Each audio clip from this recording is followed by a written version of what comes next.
Now, 4 different engines from 4 different eras have been giving rail enthusiasts a rare rail treat this morning as they made their way along the tracks of the East Coast Main Line in what has been described as a once-in-a-lifetime event. We've seen some pictures during the course of the morning. Our reporter Phil Bogner has been eagerly awaiting their arrival at York Station, and it looks like you were not the only one eagerly awaiting their arrival. We can see the Flying Scotsman there, Phil. Yes, indeed, Roger. That is the Flying Scotsman, the world-famous Flying Scotsman. Alongside that, look what's just turned up. That's a Deltic. That's another icon of the East Coast Main Line. So it's now 5 different locomotives. We've got Flying Scotsman here. If we come a little further to this platform, we've got an Intercity 125, a Class 43.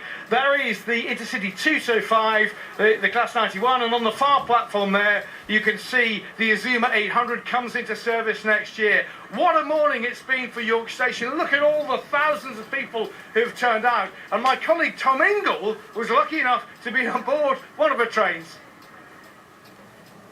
Well, they're calling this a once-in-a-lifetime event, and it's not hard to see why. This is one of the best seats, I think, in the house to watch this spectacular parade of East Coast Mainline motive power. I'm sat in the cab of the 1970s high-speed train, so successful, still in service today. Next to us, you can see going along, is the Intercity Electric. That's the regular type of motive power that runs between London and York and Edinburgh. And then just on the other side of that, what they hope will be the next generation that's talked about fondly, the Class 800, or as they're calling it in this part of the world, the Azuma, comes into service on this line next year. And on the far side, it does actually look like the Azuma is making all that smoke, but I think most people's camera lenses will be trained at Flying Scotsman, the grand matriarch of this family tree of motive power. First steam locomotive to be officially clocked at 100 miles an hour. We're going a bit slower today, just 25, but the ride, well, it's absolutely threading.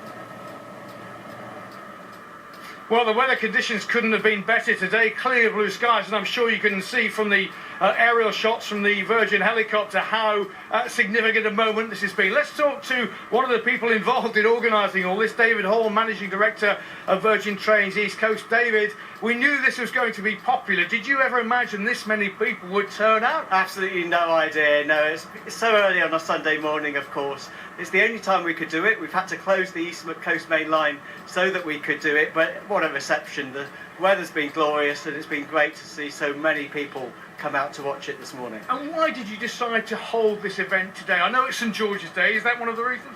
It is, but we've also got the engineering work which enables us to do it today. And this is a unique opportunity. The 2 existing trains, they're going to go out of service in 2 years' time.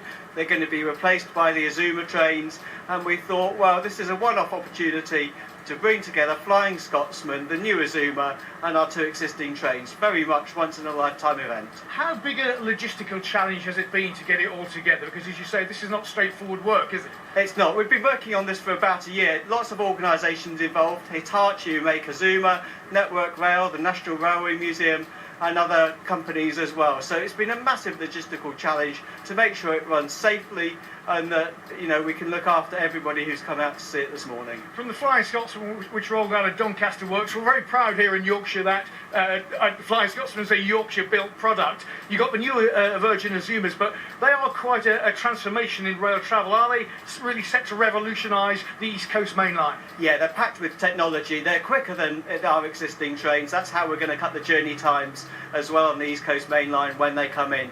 Absolutely packed with technology, but of course being built in the northeast. So again, we're going to keep that regional connection that's run all the way from when Flying Scotsman was built at Doncaster.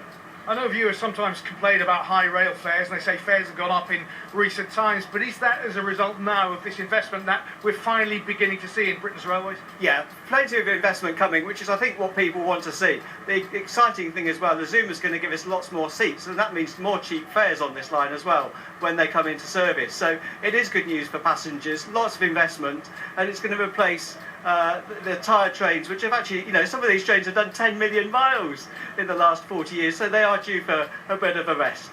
I would imagine today, I mean, it's been a huge success. Is there a chance that you could repeat something like this in the future? Because obviously, this is what people seem to want. I mean, thousands have turned out today. This is a one-off event, actually. It's taken a lot of planning. I'm not sure it is ever going to happen again, which is what makes this morning so special. It's been great, of course. The weather's been really kind to us. We've got some fantastic shots of the trains coming through the countryside. I don't think we're going to repeat it. Okay, David, well, good to talk to you. Thank you very much for allowing us on the platform today. It's been quite a morning, and if you do get the chance to see these aerial pictures in particular, I would urge you to try and watch them, because this has been, as David says, a moment that we're unlikely to see repeated anytime soon. Roger, it's all yours. Phil, thank you very much indeed. No rail enthusiast there, more enthusiastic than you this morning, I have to say. Phil, that was great, thank you. And we saw some of those pictures that Phil was talking about during the course of his report. Quickly to mention a couple more